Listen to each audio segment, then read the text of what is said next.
উনি কি দেখতে পাচ্ছেন না যে গাড়ির দীর্ঘ সারি এবং গ্র্যাজুয়ালি যে পাম্পগুলো বন্ধ হয়ে যাচ্ছে?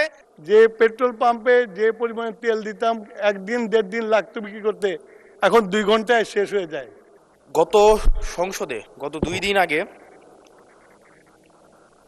বিদ্যুৎ জ্বালানি ও খনিজ সম্পদ মন্ত্রী বলেছিলেন যে কোনো জ্বালানি সংকট নেই এবং সবাই যারা তেল সংগ্রহ করতে যাচ্ছে তারা যথাযথভাবে তাদের সেবাটি তারা সেবা স্থান থেকে পাচ্ছে। কিন্তু মাননীয় স্পিকার, আমরা দেখতে পাচ্ছি গ্র্যাজুয়ালি পাম্পগুলো বন্ধ হয়ে যাচ্ছে। আজকে সিলেটের পাম্প বন্ধ হয়ে গিয়েছে।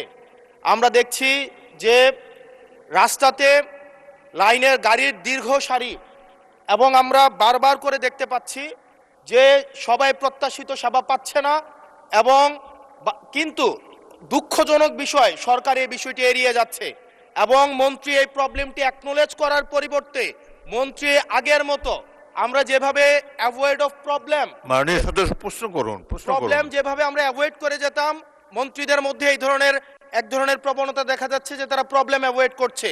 আমার মন্ত্রী মহোদয়ের কাছে প্রশ্ন, উনি কি দেখতে পাচ্ছেন না যে গাড়ির দীর্ঘ সারি এবং গ্র্যাজুয়ালি যে পাম্পগুলো বন্ধ হয়ে যাচ্ছে, সেবা কার্যক্রম বিঘ্নিত হচ্ছে, স্কুল বন্ধ হয়ে যাচ্ছে? সেই জায়গাতে উনি কবে নাগাদ এই সমস্যাগুলোর যথাযথভাবে উনি সমাধান দিবে এবং উনি প্রবলেমটি অ্যাকনোলেজ করবেন কিনা? ধন্যবাদ মাননীয় স্পিকার। মাননীয় মন্ত্রী।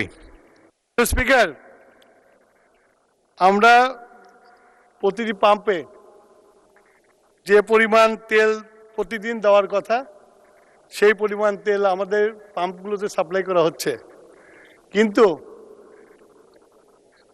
ইরান ঘটনার পর থেকে হঠাৎ করে বিক্রি বেড়ে গেছে। বিক্রি বাড়া যাওয়ার ফলে যে পেট্রোল পাম্পে যে পরিমাণে তেল দিতাম একদিন দেড় দিন লাগতো বিক্রি করতে, এখন 2 ঘন্টায় শেষ হয়ে যায়। সেই জন্য আপনার মানুষের যে প্যানিক বাইংটা শুরু হয়েছে, লাইন দেখা যায় কিন্তু পেট্রোল সাপ্লাই হয় না, এটা ঠিক না। পেট্রোল প্রতিদিন সাপ্লাই করা হয়। ধন্যবাদ মাননীয় স্পিকার।